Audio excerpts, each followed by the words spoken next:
Good evening, everyone. I'm thrilled to be welcoming Majora Carter this evening to speak with us as a special lecture initiated by the Core 3 Housing Studios and the GSAPP Housing Lab, which are collaborating this semester. I want to thank in particular Mario Gooden for suggesting this conversation. As he noted in proposing this talk, the Core 3 Housing Studios have been working on the design of affordable housing in the South Bronx for several semesters now, where Majora has firsthand experience. Yet Majora's work flips the script on the language of objection that is so often used to describe such communities, and instead she focuses on human capital, their talent and intelligence. Hence, this can also be a strategy for an approach to the design of housing and the representation of the communities where we work. Majora Carter is a real estate developer, urban revitalization strategy consultant, MacArthur Fellow, and Peabody Award-winning broadcaster. She is responsible for the creation and successful implementation of numerous economic developments, technology and green infrastructure projects, policies, and job training and placement systems. Carter combines her corporate consulting practice focused on talent retention and applies it to reducing brain drain in American low-status communities. She has firsthand experience pioneering sustainable economic development in one of America's most storied low-status communities, the South Bronx. Carter creates vision, strategies, and developments that transform low-status communities into thriving mixed-use economic developments. Her approach harnesses capital flows resulting from American reurbanization among all ages, races, and income levels to help increase wealth building opportunities across demographics left out of this historic financial tide change. Her work produces long-term fiscal benefits for government, residents, and leading private real estate developments. Carter advises and partners on transformational real estate developments in the South Bronx and around the country.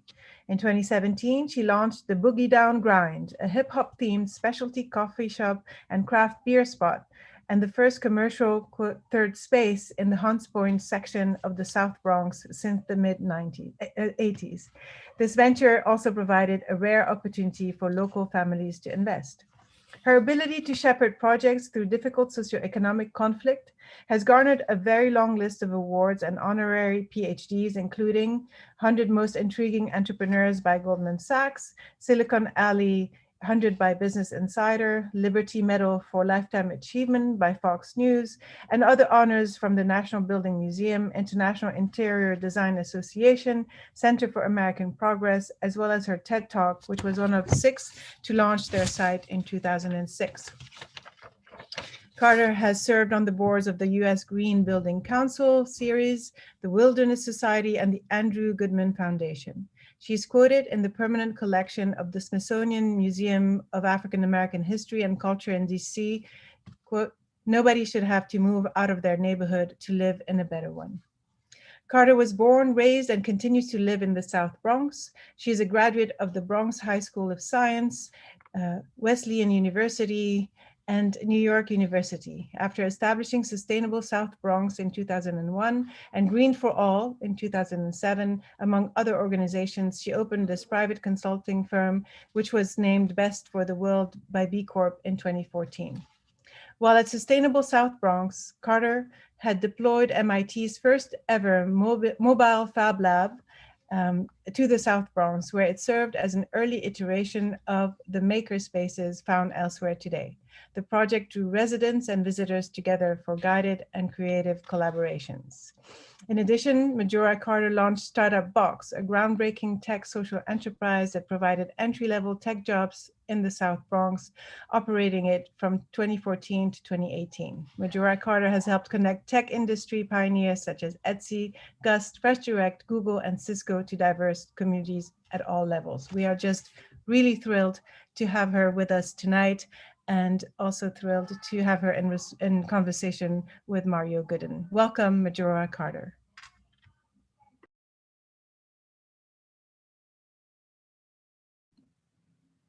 And hello, thank you so much. That was the long version, but I appreciate you all and thanks for having me. So I'm just going to share my screen. Real quick. There we go.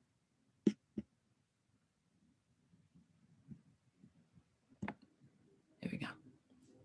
Okay, so I'm going to talk about talent retention, which is usually a phrase that one hears with regard to your corporate retention, businesses that are trying to, retain employees. First you attract them and then you retain them. I mean, tech companies were really big, I guess got very well known for, ways to keep their talent, like Google in particular with their ping pong tables and, endless snacks and all that kind of stuff. But, it's often not really applied in terms of community development, especially not in American low status communities. And I want to be clear about what low status, we use that phrase instead of low resourced or low income or disadvantaged. We use low status as a way not to define the actual people that are in the community, but the way the community is perceived both inside and outside of it. But they all have markers of what that actually means. So they're the kind of places where there are more environmental burdens, within a city or a region.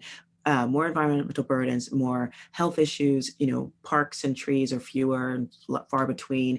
They're the kind of places where there's more people involved, within the justice system, or their families are affected by it, and high unemployment. But mostly they're the kind of places where inequality is simply assumed, and both inside and outside of the community. So they're the kind of places where you don't think about talent wanting to stay in that neighborhood, because the bottom line is communities like the South Bronx, and communities like it, whether it's a Native American reservation or a low status community where it was a former all white, bustling, Rust Belt town that used to have a lot of industry and now doesn't. So again, it goes across race lines as well, but they're the places inequality is assumed no matter where it is. And so again, those neighborhoods have never had a shortage of talent emerging from them. We've had a problem with retaining it. And that's what this presentation is actually about. Because if you look at the way the South Bronx in particular, has gone through, historic changes, from using my own family as an example, when my father moved here in the 1940s, there, it was a thriving walk to work community. And then white flight, highway construction, all sorts of financial disinvestment happened. And it became the kind of place where arson was more prevalent than community development finance loans. And so we lost 60% of the population. And so those thriving walk to work, places that literally created things like, the manufacturing that happened within our community actually created things like this. So it was replaced by this kind of infrastructure. So if you really stop and just look at it at face value, this is the kind of thing that repels talent. The people that were born and raised in the communities, they're going to want to seek greener pastures as opposed to, having to deal with this on a daily basis if they can afford to do so and have an opportunity to do so in any way. But again, we've never had a shortage of talent emerging from our communities. We are actually doctors and nurses and lawyers and entrepreneurs, and we do some really interesting things that are going forward, within our communities. And it goes without saying that, of course, there's talent here. For example, this is Noelle Santos, who is a woman in the Coze with my Rose t-shirt. She's there. She actually started the Lit Bar, which is a combination bookstore wine bar. She did an amazing crowdfunding campaign to get it started and is wildly successful. And I'm super excited about her. She's from Soundview, here in the Bronx. The gentleman in the bottom middle picture is Christian Navarro. If any of you have younger siblings, or faculty have kids, that like that adolescent age, then they probably know this gentleman who plays Tony Romero in the Netflix drama 13 Reasons Why. And if you're some kind of a foodie and into celebrity chefs, of course, Marcus Samuelsson. These are the kind of people that come and either hang out. In the case of Christian, his family is born and raised in this community, and it still comes around, which is just fantastic. But what's interesting is that but again, if we're led to believe that there's no real reason to stay in our communities, then people will seek out the kind of things that inspire them. And so what's interesting, as a developer, we decided to ask people, within our own community, what are they looking for? Because if we listen, to what sort of the nonprofit industrial complex says, and even the way that, our government through its various policies treats communities like the South Bronx, you get this idea that poverty is kind of a cultural attribute. It's not like something that literally happens to people, in their lives, and they have to deal with it in that regard. It's almost as if it's like a part of the DNA of a community, which means there's no escaping it. So yeah, we do have a little bit of a caste system here, if the way I look at it. And but what we knew, considering we could see the sort of migratory trends of where people would go if they had the ability to do so. So we would ask, folks, and in particular, we started asking young kids and the younger students in the community what they thought of the community and what they were looking for in a community that they actually desired. And when we asked them in particular, because this is really important to note about the South Bronx right now, over the past 5 or 6 years, we've had more kids graduating and going to college than we've had in the previous 30. So it's a big thing for us, and we are really excited about it. So we'd ask them 2 questions. One of them was, what do you think the community needs now? And they would almost to a student say pretty much the exact same thing. We need more homeless shelters, more affordable housing for really poor people, because we definitely don't have enough. We need more programs for kids, like more community centers, and that's pretty much what it needed. And so we asked them, given the fact that we knew that most of them were going to graduate and go to college, or at least they were on track to do so, we'd ask them, so when you do that, are you going to come back to the community? And to a person, they were just like, no, why would I do that? I'm going to graduate and go to college and hopefully get a good job. I'm going to live in a place that doesn't have any of the things that I just told you about. Why would I want that for myself? And so we thought that was a really interesting, again, we weren't that surprised that they would say that, considering those are the markers of poverty. And we are led to believe within low status communities that you want to grow up and get away from them. You measure success by how far you get away from them. So of course we didn't think it was unreasonable, to assume that these young students would say the same exact thing. So again, we saw that there was a link, between poverty, and neighborhood preservation, at least within the way that the nonprofit world and government policies looked at our communities, almost as if poverty was equated with neighborhood preservation. Like, let's make life a little easier for these poor people, since that's all they're ever going to be. But we decided to go straight to people within the community and ask them, we can say, is poverty a cultural attribute? Because that's really policy wonky, and you don't say that outside of academia, but you absolutely can ask them, so what are you looking for in your neighborhood? And interestingly enough, they just wanted the same type of things that anybody would want, middle class or not. As a matter of fact, these were the type of things that they were leaving their own community to experience on some level. But what none of them said they wanted were the things that were readily available, within their community. Everything from like the presence, the proliferation of health clinics and pharmacies and community centers, to numbers of people that don't pick up after their dogs, litter, homeless shelters. Nobody said they wanted anything like that, as they were thinking about the community that inspired them. But what's interesting is that we're led to believe that there's no real value in our community, and I absolutely know that, because just because we may not be able to see the value in our community, or are led to believe that there's no value there, doesn't mean that there isn't, and certainly doesn't mean that predatory speculators are not going to try to bank on that, as a way to kind of come and really help people get rid of the homes that actually could be helping them create wealth and generational wealth for their families, because they've been led to believe that quicker money is actually more important, because we don't have a whole lot of the kind of programs that are all about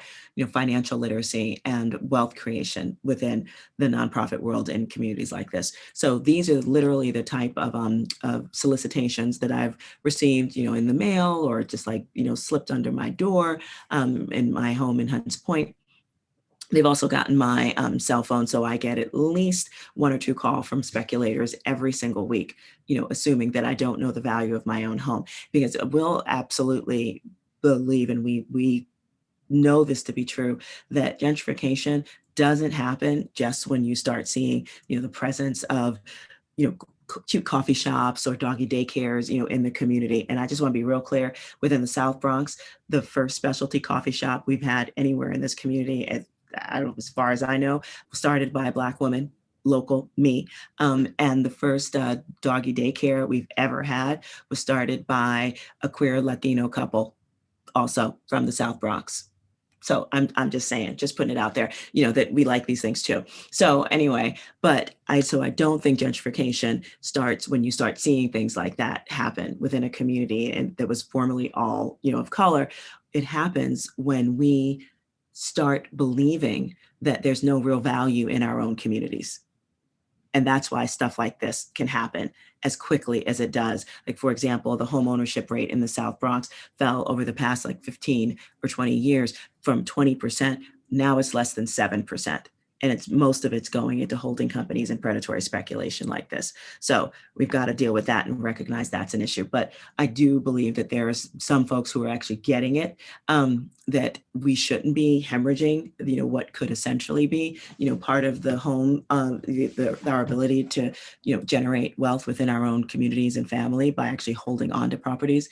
When we see these type of placards that are up in the neighborhood, we'll just take them down, because I think that it's abusive, especially when so many folks have not been given an opportunity to understand the value of their own homes. So we just take it down. And maybe we're wrong, but I don't care. And but when we posted that we do that, we this was one of my favorite comments from someone down in Baltimore, when we get mail offering to purchase our property, I have my children call them back explaining that this is their inheritance and it's not for sale. I just think that's brilliant. But seeing more of this type of thing happening, but the neighborhoods, where it happens. And so these are, so this is also really important, that this now, for the first time in American history, the type of land that's looking really attractive, to folks as old as baby boomers and as young as millennials, are the re-urbanized or re-urbanizing parts of the urban core. So those are the places that are changing and becoming gentrified. But the bottom line is, re-urbanization also means that there's not, where we really are not meeting the level of supply that is needed to meet the demand for the type of housing in the kind of neighborhoods that millennials, baby boomers, and the people that are already in those communities want, which is there's access to good transportation, a mix of incomes, there's proximity to shops and restaurants and offices. And granted, right now in most of these areas it is the shorter commute, because there's more transit options, in inner cities like the South Bronx, but we don't have the mix of income, and we don't have the type of mix of shops and restaurants. But again, as the neighborhood changes, that's what happens. But what we want to say is actually, like, how do we create more opportunities to actually increase the supply of housing, so that we can actually welcome new people, but also take care of the ones that are already here as well. But what we see now, before the neighborhoods start to change, are the kind of things that you would see in any low status community. These are some pictures of, some are a little bit older, but basically they're the same things that you'll find. You won't find a diverse array of lots of healthy and affordable produce and different kinds of dining option. They're all pretty much the same, fast food and greasy spoons and things like that. There's, you can find ways to spend your money, through various types of small businesses around. But in general, the quality is often not very good. And they're the kind of places that make many folks feel like they need to spend their dollars elsewhere, because of the quality that's inherent there. Bargains aplenty. We have dollar stores upon dollar stores, and it's almost always our only retail option. On Hunts Point, there's literally $3 stores within 3 blocks, and it is our main retail option. We do have lots of money flowing through our communities. There's the multi-billion economic generator that is the pharmaceutical industries, which interestingly enough makes an enormous amount of money off of lifestyle and infrastructure, lifestyle conditions like diabetes and obesity, heart conditions, which we are well aware are even more prevalent within American low status communities. So they're doing quite well. There's also, ways to get self-medicated. We see as many of these type of these types of places as well. Lots and lots of liquor stores. Like there's just an overabundance of them, if you ask us. If you want to actually grow your money, create opportunities to save it, learn about investing, things like that, you're not going to find them. And certainly not in a place like the South Bronx. But you will find check cashing stores and payday loan places and rent-a-centers and pawn shops, again, things that literally extract money from you even before it gets into your pocket. So you're not building, financial capital. You're just basically giving it away to somebody else. Last but definitely not least, we have an enormous amount of very highly subsidized affordable housing developments, within low status communities, and some public, some private, but basically what you have when you have all of these things put together, because I don't want folks to think like, oh my gosh, you really can't stand poor communities. That's absolutely not true. What I can't stand, and what really I literally have now been spending my life working toward, is helping people understand that concentrated poverty, and when you mix all of these things together, that's what you get. And when you continue to concentrate poverty, what you get is actually lower educational attainment, statistically, lower educational attainment, higher rates of health-related conditions, higher rates of poverty, higher rates of unemployment, higher rates of people being involved with the criminal justice system, either someone in the family or specifically, or the families that's attached to those people. And you have an impact on all of those things. And so again, it exacerbates concentrated poverty, exacerbates all of the social issues that everybody says that we're trying, to avoid. You'll even find, in fact, that there's a displacement of poor people first, definitely by other poor people. There's a constant, moving in and out of them in that regard, whether it's homeless shelters into affordable housing, and the kind of policies that just create that kind of vicious cycle happen in communities where poverty is concentrated. So we believe that there needs to be a much more economic, a push toward economic diversity in terms of housing types, housing quality, and the level of income, mix of income within our communities as well, and also mix of business development. And so those things really do influence our approach to real estate development, which we just call a talent retention strategy. First, we believe that the most important things within our community are the people that were born and raised here. Period. And we want to give them reasons to reinvest, not just with their dollars, but also emotionally as well. Because we realize that even though we were led to believe, like the bright, talented ones from our community are led to believe that they need to grow up and get out of here. I was one of them, so I know what it's like. When someone tells you it's like you're going to grow up and be somebody, really what that means is you're going to measure success by how far you get away from the community. That growing up, you use education or whatever it takes to get out, and you do go. But when people like me leave our communities, what are they taking with them? They're taking their example, for what is positive, within our community. They're taking their money and reinvesting it in somebody else's. And, they're also, in many cases, liquidating even the kind of assets that many of us actually did grow up with, within our community, that came in the form, of a family home, and that we were led to believe wasn't really worth anything of value. While while we were in the community. So we'd leave to go for somebody else's. So this talent retention strategy is all about creating the kind of opportunities for creating a beautiful, high quality built environment. And, that goes as far, it spans the spectrum from parks to homes, to businesses, and creating the sense of something that's commercially viable, so that people feel like, their community is worth spending time and money in. It promotes community center, but it's not a community center, because in many cases that's just code for the kind of things that developers build, to pacify poor people, or arts and crafts for kids. We want quality housing for local residents with really good paying jobs associated with them. We're not interested in conflating poverty as a cultural attribute. We actually, all of our developments really work on trying to help people understand that there are opportunities out them for them to, to participate in and partake in by being a part of our community.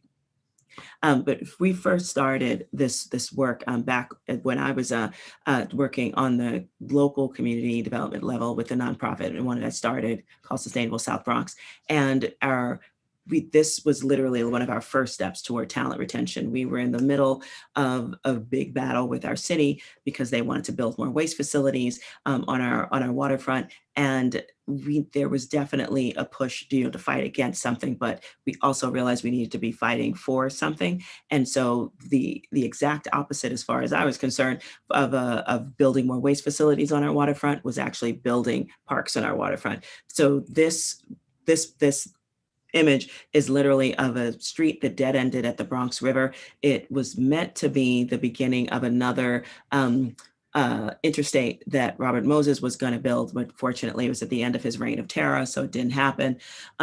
But the street was mapped, which meant that it was never used as a street because it dead ended at the Bronx River, but it was used as a dump for more than 30 years. And so this is what it looked like after many different, at least 6 cleanups. We got a very small seed grant, $10,000 from actually that came through the U.S. Forest Service through the New York City Parks Department, which mostly paid for lunch for volunteers and and art projects to sort of make the place look a little prettier. But this was this was our beta version, and after that we really had to work hard because we didn't have the experience of a park going community, because we didn't really have anything that people wanted to go to.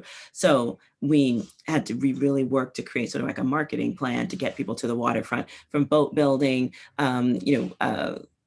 excursions to, getting people out on the water and canoes, to parties, all sorts of things. We really use it as an opportunity to reconnect people with the possibility of what our waterfront could mean to them educationally, environmentally, socially. And I love this picture of me at the groundbreaking. You could tell I'd been working really hard and was just like, I was ready for my close up. But it went from, after a $3 million infusion of cash, it went from that to this, which is the Hunts Point Riverside Park as it exists right now. And this is after Reddit was first done back in 2006.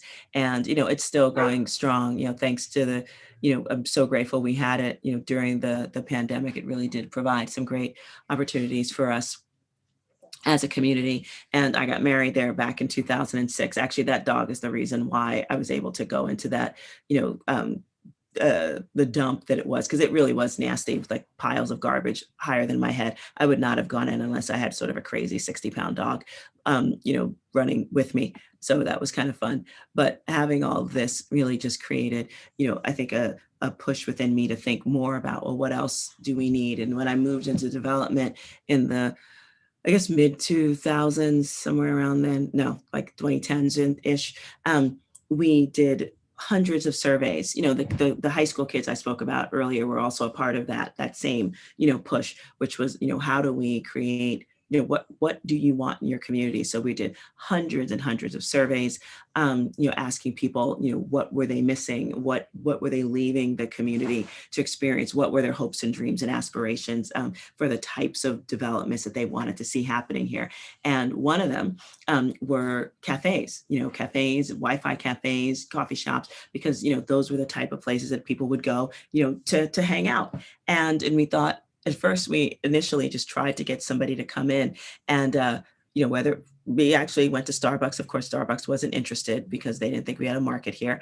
And, Noah and nobody else was really interested. So we decided to open it up ourselves. And fortunately, we found an amazing partner called Birch Coffee. And I'm sure if you guys are downtown, so you've probably seen them. And they're an amazing roaster, and also do this have an amazing aesthetic, within the coffee culture, which I'm super excited about. And we partnered with them, but then we realized that we needed to move, literally kind of like flex a bit, and develop, add some like South Bronx flavor to it, and in the form of whipped cream and special and syrups and stuff like that. But it was kind of fun, we rebranded as the Boogie Down Grind. Really became this like homage, to the birthplace of hip hop, which the South Bronx is. We decorated the place, with really vibrant imagery, from the early days of hip hop, and even a little bit later than that. Used the cultural artifacts, within the neighborhood, signage and stuff like that, so that people would immediately recognize it, as such. And we were super excited that we were at this point where we could, really bring this spot to the community and make it a local, quote unquote community center, without being a community center, because people would come and do things like credit repair workshops, open mics, poetry readings, the whole shebang, art exhibits. It's become this really incredible space. And so what we thought we were doing was literally creating development that was by us and for us. And actually, I was really inspired to use a phrase that I heard from from the head of a historically Black college down in Charlotte, North Carolina, called Johnson C. Smith University. Turns out that it was actually in one of the poorest parts definitely poorest parts of Charlotte. And the university was. And so both the college, and then some community groups within the community, within the area, and then also financial institutions got together and literally started working on getting the finance to the local community groups to do development in that town. And there, of course, because that always happens, there were some, folks who were outside of those community groups who were just like, oh my God, somebody's coming in to gentrify us. And the head of the university was just like, wait, who's that? Like, these are the people from the community. They're your sons and daughters. These are not, developers coming in from like way somewhere else and doing this development. It's actually intensely local. So it's not gentrification. If you want to call it anything, call it self-gentrification. And I was like, oh, that's an interesting phrase.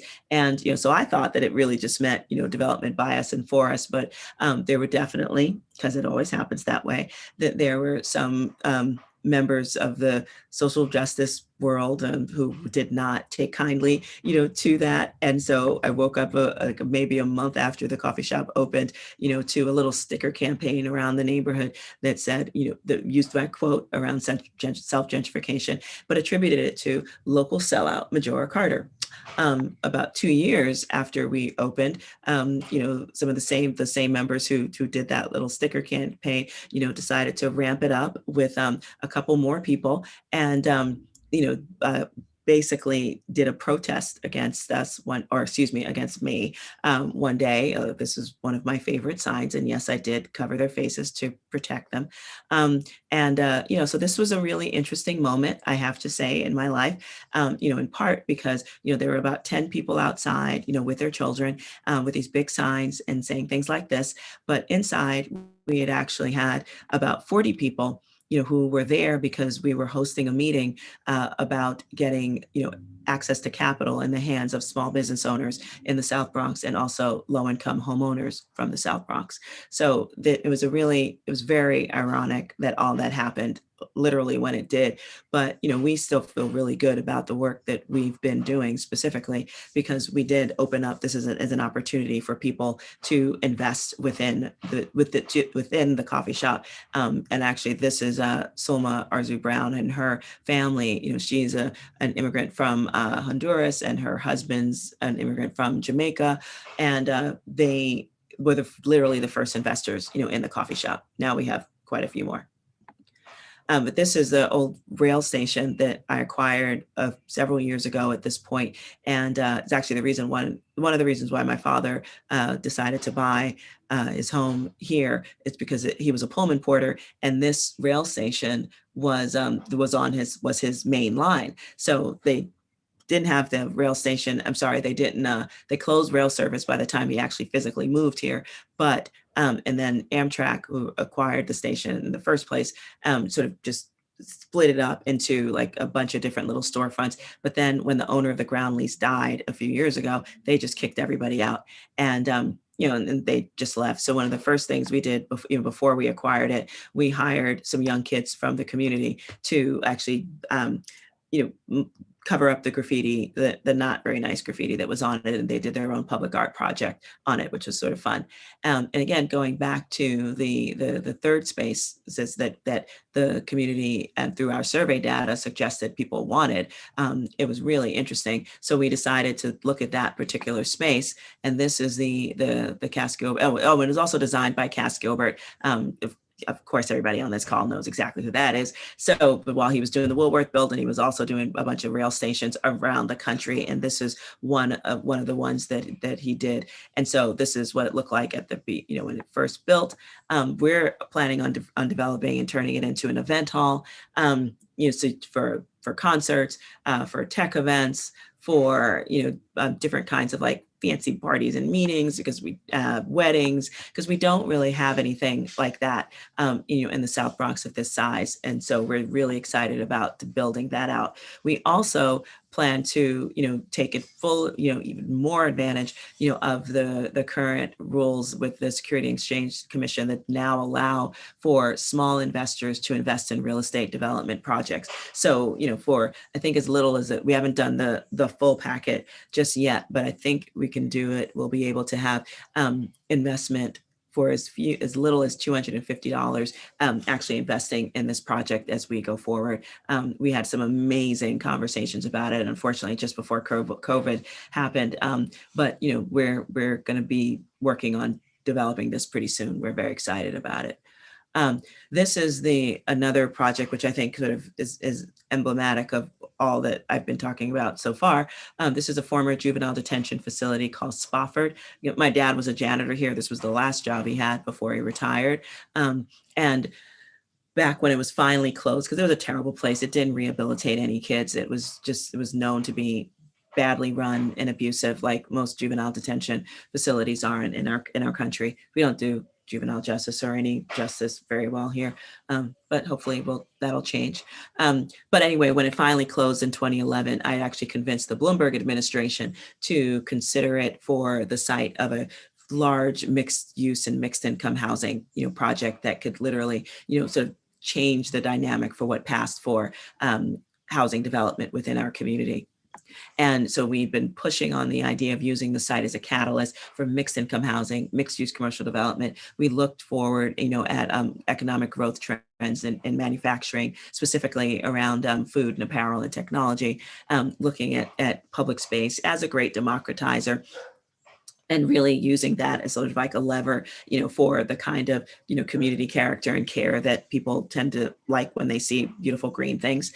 And then of course, commercial and retail, so that we can have more opportunities for dollars to continue to circulate within our community. Because right now, what we have are, the dollar goes in once and then it generally goes out, because there aren't that many locally owned businesses, specifically, within our corridors as well. So having more restaurants, cafes, grocery stores, they create opportunities for people to work here, and more opportunities for to build a tax base as well. And it also, when we really looked at just where the community, the type where the type you had in terms of zoning, the way that this type of the way it was actually situated is really very common in a lot of post-industrial American cities. So on one side, you've got the residential section, and on the other side, you've got where with the residential section here, meaning the jail, and on the other side is the industrial sections starting. And here, it literally meant there was a the truck engine rebuilding shop, some illegal chop shops, but mostly everybody in the neighborhood knew that this is the place where a trucker would go and pick up a prostitute. But that would change when you change the ground plane for all of this kind of stuff. Everything from you've got multi entrances for different types of industry, in both in industrial as well as residential uses. So imagine having light industry with 3 shifts working, entrance to housing nearby, and really doing it in a sensible, sensitive way so it can happen. Again, good uses will drive out bad uses. And then, again, our idea was to raise the bar for what passed for real estate development within the South Bronx, again, both on the housing as well as the business development side. And because we didn't just want to have sometimes you have one nice project happening, but then the rest of the community stays kind of sucky. And it's just sort of like, well, great, there's nice places for some, for people that got the lottery to live there, but nothing really changed within the community. So we actually put together this amazing team within New York City. We had more women and minority owned, developers with equity stakes. We just weren't just a sub on it. It was very real. We led this team, and we're really deliberate about wanting to see that. So our proposal included 1,200 units of mixed income housing, including 100 units of low income home ownership. It would have been the largest project ever in the country for support low-income home ownerships to move into the path for home ownership. It was going to be done by Habitat for Humanity, New York City, and we also had about 800 jobs associated with the businesses that wanted to come to the community. Everything from a major prepared food manufacturer, and well as a bunch of other things as well. So 800 jobs were also associated with this as well. But our city did what they're kind of used to doing, which is, they looked at the neighborhood of Hunts Point, recognized it's a really poor community here, and that, I guess treated it with poverty as a cultural attribute, and instead did what they normally do in communities like this, which is they went with 2 all-white male development teams. There definitely were some, women and minority, subs involved on it. But they're building a very low income housing project, and there's a big health clinic and a large community center associated with it, and not many jobs to speak of. So it just seemed like, wow, they know exactly what they're doing, and they continue to do it. Okay, sorry, I don't know where that went. That is not what I want. Hold on a second. Sorry about that. But yeah, but it was just a really interesting, dynamic to sort of see happen.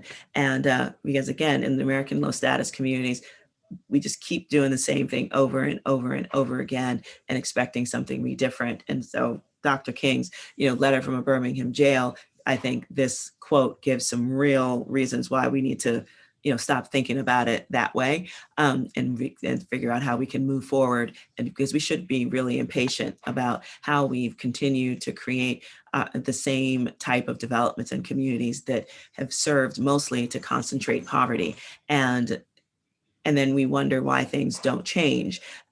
So yes, we have absolutely moved, since the era of the burning Bronx, no doubt. And so I'm grateful that that's happened, but essentially we haven't moved far enough.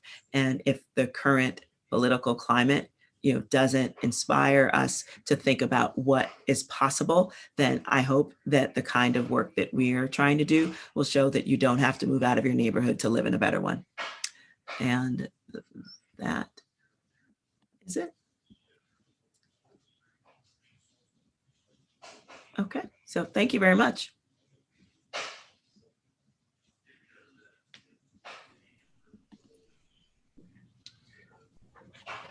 Hi, Majora, that was really fantastic. Thank you so much for your presentation.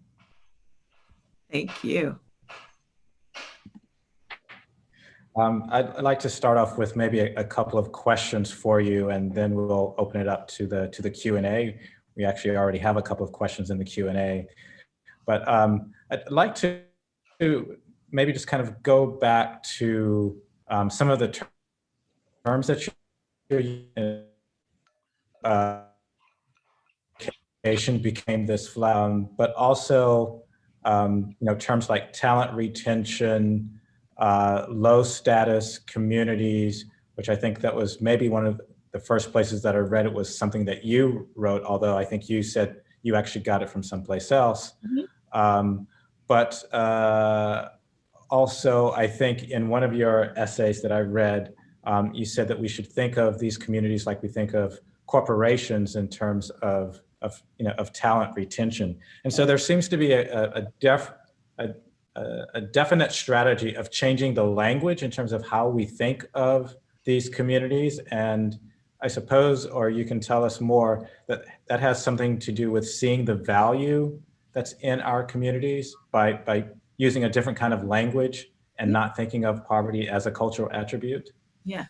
Yeah. I mean, it's, the first time look, I would say things like, poor and impoverished and, low income and, and they, obviously serve a purpose, and it's not like they're not true. But I think when it came right down to it, the main thing that we noticed about these communities, and it wasn't just my own neighborhood, it was like all over the country, like, because there are South Bronxes all over the country. They're the place that, that's the other side of the tracks or whatever.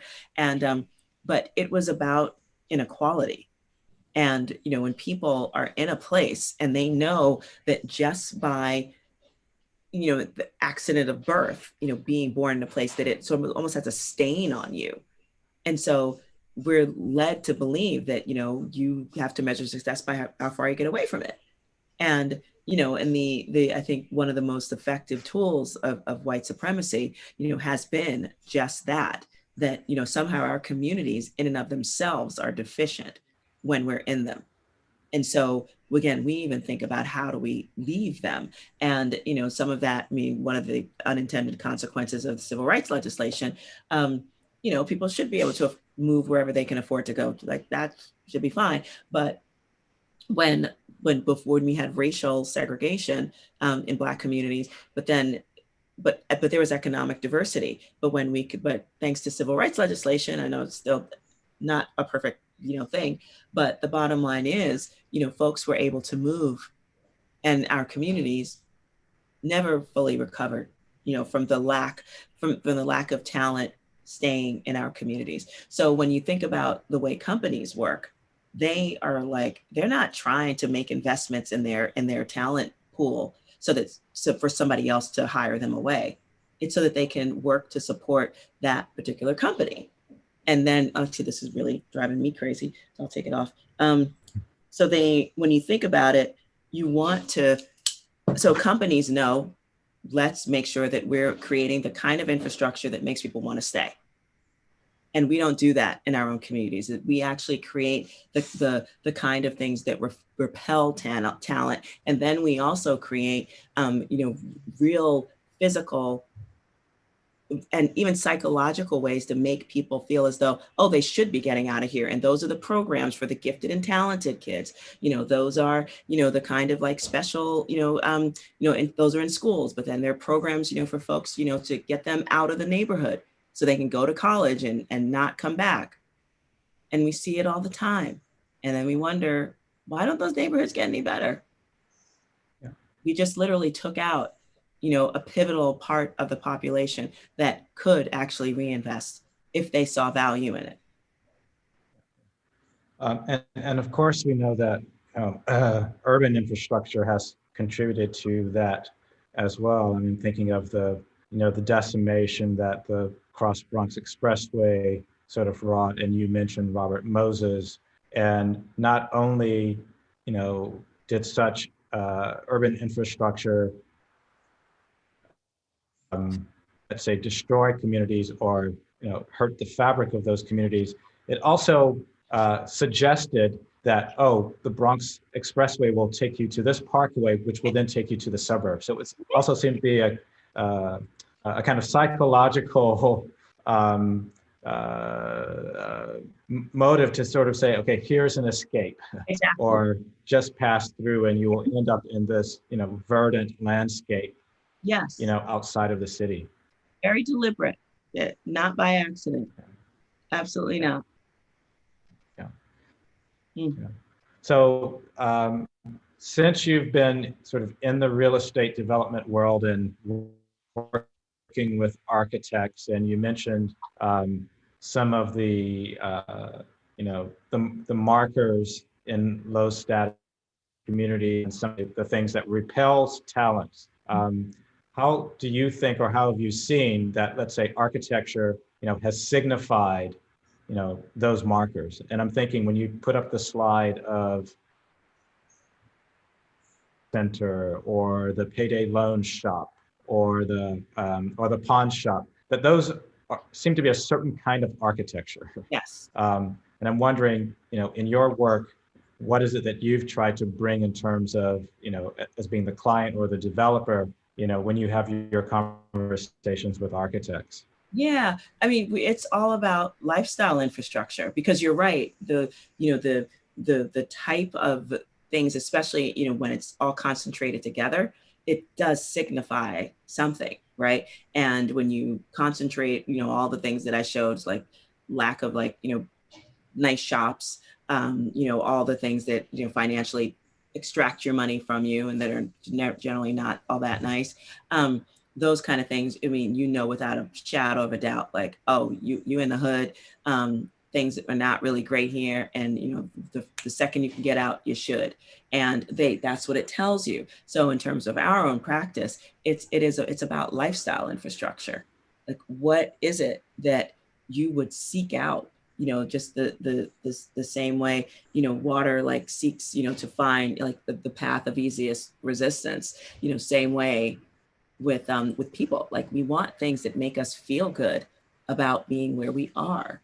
So it is the things like coffee shops, it is parks, it is, the kind of places. Because another thing about people, even if we're like super poor, the bottom line is we all want to feel like, we can afford something nice.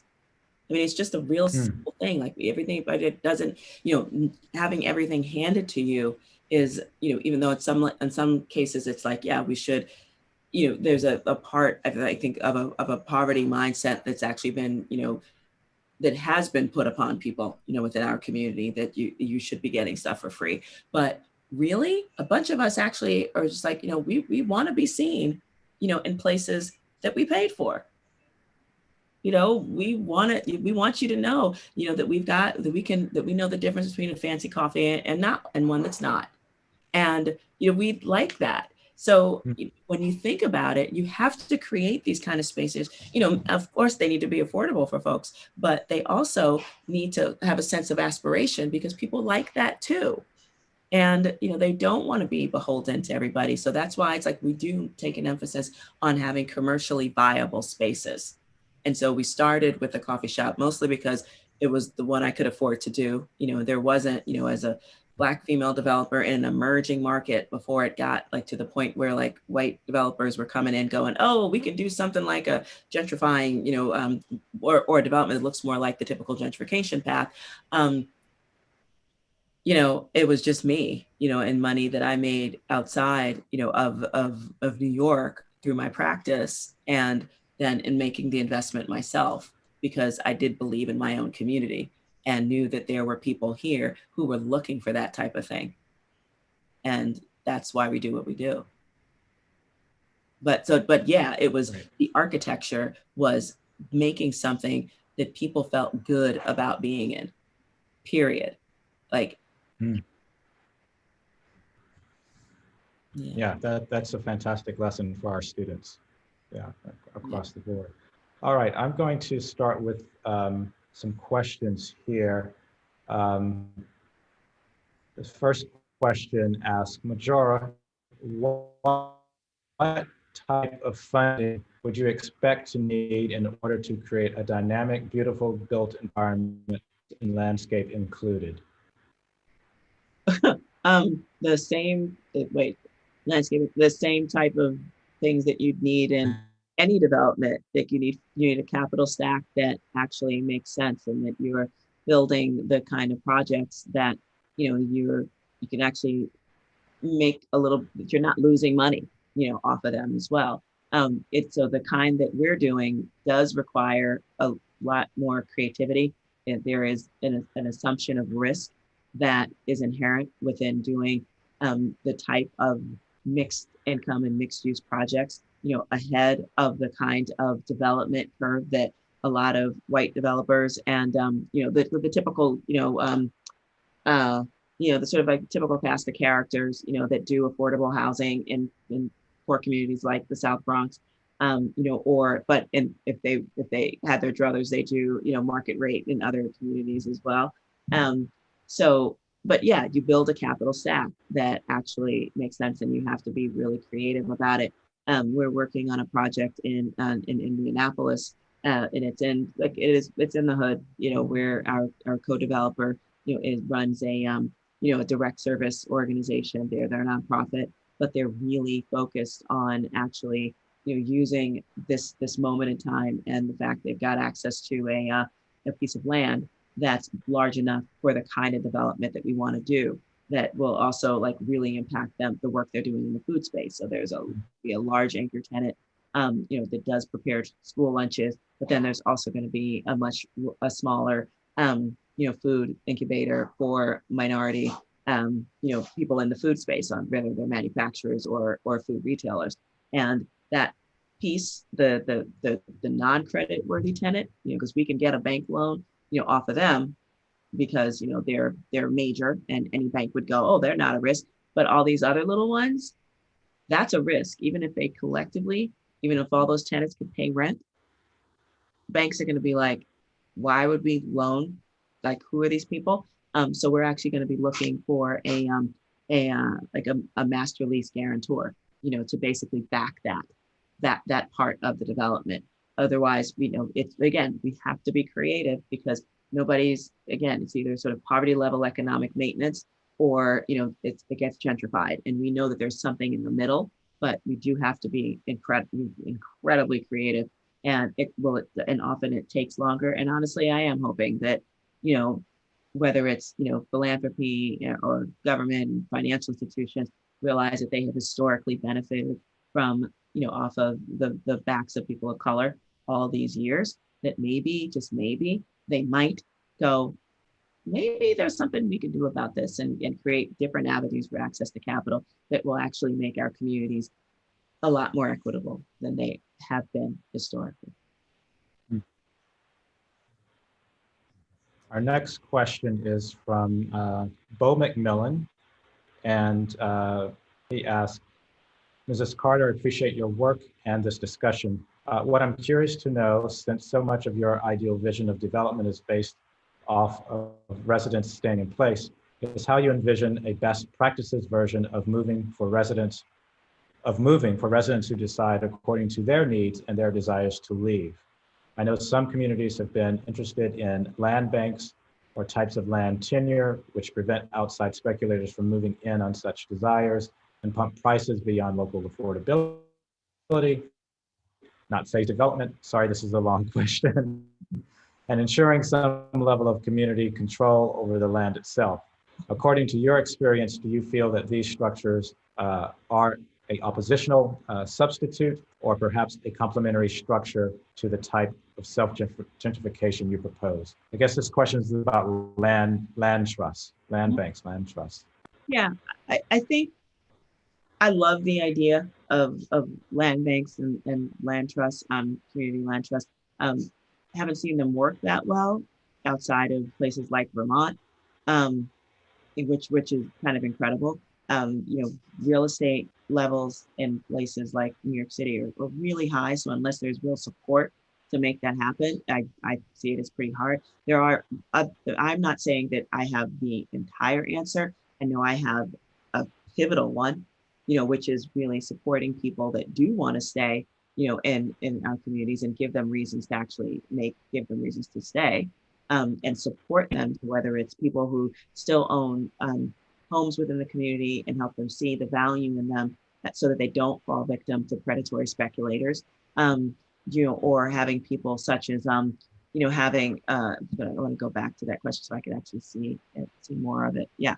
And So, but we just want to make sure that everybody's got, a chance if they want to stay there. And it's just, we know people are going to go, and I'm hoping that they go, being educated about what it is they're leaving and what they're going to, because that's often the case. It's not like they go with any kind of real understanding of what they've even left. And so if they're not, generating, wealth in some other place, why not stay? But I do think that, uh, yeah, I do think that it's all complementary. I mean, everybody needs to be doing something, and I feel like that it's a sort of a false choice to sort of present these things as oppositional. They're not. They don't need to be. And because, and quite frankly, we're always going to. I think the best approach is that we've got a way to actually deal with the many different parts of our society, because we always will need homeless shelters. We will need very affordable housing for very poor people. We're also going to need different types. So it's like we don't. And yeah, I do think there's going to be opportunities for land trusts and land banks. I'm not going to try to push it, because that in and of itself is a job. And God bless anybody who wants to try to do it, and I wish them well. I really do. I go to this next question because I think it's perhaps somewhat related. Do you have any thoughts about how opportunity zones could be reconceptualized to actually benefit low status communities? I mean, it's opportunity zones. It's another tax credit program, period. It's all going to come down to, whether or not the folks that are, investing in them actually see the value of different types of development. Because, from what I understand, and I haven't been following it like all that much, to tell you the truth, but from what I understand, like where the tension is coming from is that, it looks like the same type of developments and same type of developers are being funded to do work, in the same type of communities. And it's not necessarily going directly, the benefits are not going, to, either local developers, or to the local communities. And so that's no different. But again, I do think that at this time, in American history, that the regular folks who are in a position to take advantage of these type of tax credit programs, I'm hoping and praying that they're looking at them very differently, and then looking at deals that include people that look like me and going, we've never actually done anything quite like that. How about we suspend our disbelief and then actually do some work that actually is meaningful, and not just dismiss it out of hand, because that's often what usually happens. Yeah. Let's see, we have a question from Jane Hahn. What are some other examples of smaller interventions that are detached from a client that can grow, such as community gardens, murals, et cetera, that designers can contribute without large funding? Yeah, I think one of the smarter things that the city's working, that I don't know, honestly, I can't remember whose idea it was, if it came from the city or if it came from the design world itself. It's probably the latter.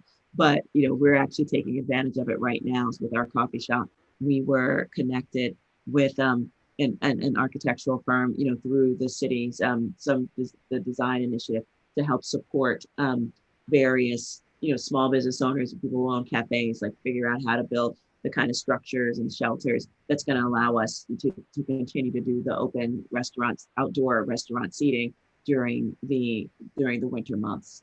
And they don't build it for you, but they absolutely work on the design, and then we can figure out how to get it built.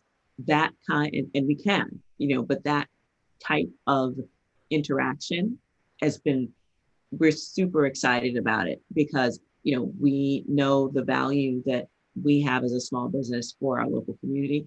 We're not going to, thanks to the pandemic, we are not going to be able to continue as we did, especially when it was so beautiful for the summer months, or we're not going to be able to stay in business unless we can absolutely figure out a way to do it outdoors, in a where to make people warm and not so exposed to the elements. So that kind of thing, I think is a brilliant way. I mean, they're focusing on the business community, and and I love murals and all the rest of that stuff, and I think that could be fantastic. But I don't know what I'd do without that. Like, it was seriously, it was so necessary and so helpful. And obviously none of us had any idea this was coming, but Lord knows I'm happy that, that we're getting the help we are. Yeah. Yeah. Yeah. I wonder, this is not a question that came through the Q&A, but I want to go back to, you were citing examples of community centers and arts for kids. And the way that I sort of took it is that, you know, affordable housing usually gets these kind of benevolent programs, and that those programs are kind of also one of those markers, if you will, of, you know, of low status or of poverty or what have you. I wonder if you could say a little bit more about that. Yeah, I mean, so many developers are just, I mean, they've been doing it the same way for so long. And it's a way, you know, where I think our communities are, you know, infantilized and in just every way. And it's just like, oh, you just need to build a community center for the kids. And it's somehow or another, that's all we ever need. And as opposed to, you know, some kind of, you know, job creation, you know, blah, blah, you know, infrastructure that could be helpful, or, you know, anything like that. And it's just a really lazy, but, you know, completely, it's just part of the status quo of development right now. And it's still to this day, it's like, you know, what are you doing for the community? Oh, we need a community center. And it's to the point where, you know, both, you know, activists, you know, and developers are saying the same thing. And I do wonder, like, why, especially on the activist front, like, I mean, have you seen things change as a result of like this plethora of community centers running around your neighborhood? Or it could be a little more interesting in what is actually being developed there?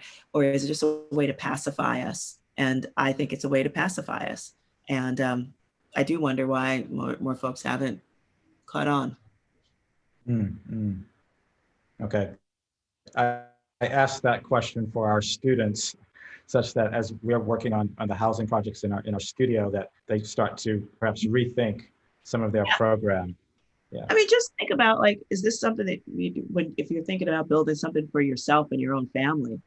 Is a community center like the kind you're building something that you would even consider building in your own neighborhood? Like, I don't know of anybody, you know, like the many people that, you know, flee the South Bronx in search for greener pastures. I don't know of any one of them that decided to move to another neighborhood because they had a whole lot of community centers in it. Yeah, good, very good point. Yeah. We'll take one or two more questions. This one is from Cecily King Plummer. Cecily asks, in my experience, the type of development you are pursuing relies heavily on not only philanthropy, but also public subsidy at potentially multiple levels, federal, state, and local. In your work around the country, what city or state administrations have been the most progressive in their support of your projects and truly been good partners in contributing funding, subsidies, tax incentives, land, etc.? Oh, honey, it's always a drama and a burden. And I wish I could say it's like, oh, there's this here over there. Most of it's the consistently, like, you have to go through this over and over again. I mean, we're excited, you know, moving into you know, Indianapolis, because I think, you know, all the signs are pointing, you know, to the group that we're working with, who has a 30-year history, you know, within the community, actually finally being able to push this thing forward. The thing that most inspires me, you know, frankly, are the fact that there are people working on the ground in communities that are actually pushing that agenda as well. Like, one of my favorite groups now is it's EBPREC, is the EBPREC, .org, which stands for East Bay Permanent Real Estate.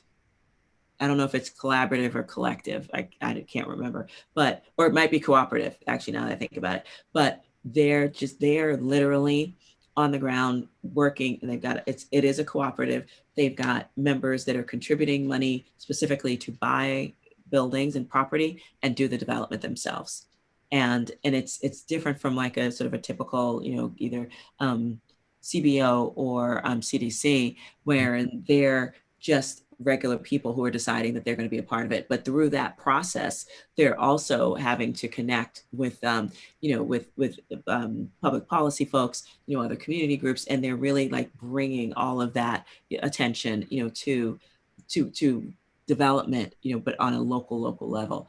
And but again, they're doing it in a way where, because you can't do development alone. There's no way you can. I mean, you've got to deal with whether it's the approvals and the financing. It's like you can't do it by yourself. Well, actually, some people can, but for the most part, you're not doing it by yourself. But it is really, it's encouraging, to know that there's others who are pushing the same kind of envelope that we are.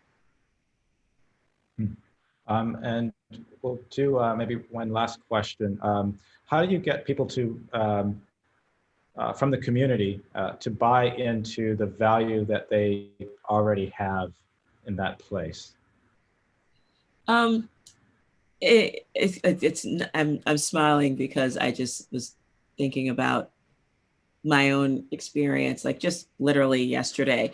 We built this coffee shop, as a way to help people see that there was value within our own community. To have a space like that was that beautiful. There were moments, and we still get them, to this day, even though we've been there since 2016. I've been in the neighborhood since 2016. We'd hear from sometimes people would say, like, this is just too nice a place to be in the South Bronx. And that was a painful, still is a really painful thing to hear from folks when they put it in those terms. But then you realize that it's because we've been led to believe that our communities have so little value that when you see something that's beautiful, it makes you go, that doesn't belong here. And so the way that we're getting buy-in is by continuously showing up. That's why I made the investment in our community, but to build something that was absolutely ours, and that really showed that this was something that we could have and deserve to have. And so when I see people enjoying the space the way that they do, which I do every day, it makes me go, this is how you get community buy-in, because people on a daily basis are discovering our that spot, and then also thinking about seeing other people there that they probably never would have met had it not existed. And that gives people an opportunity to sort of really, reinvest in their communities in a way that they never thought they could. So that's how you get buy-in. You keep showing up, you keep showing beauty, you keep showing possibility, and sooner or later, people will start feeling that they can have that too. Oh, I think that is just perhaps the best way to end this evening. Thank you so much for your practice, which is so informative, not only for architecture students, but for our real estate students, our planning students, our preservation students. I wanted to ask a question about the Cass Gilbert building. I mean, it's a fantastic space. That photograph is just really fantastic. But I think this has been such a fantastic evening for our students, and thank you very much for this conversation. Thank you. Thanks for having me. Really appreciate it. Thank you, everyone, for attending, and please be on the lookout for announcements regarding our upcoming lectures and presentations.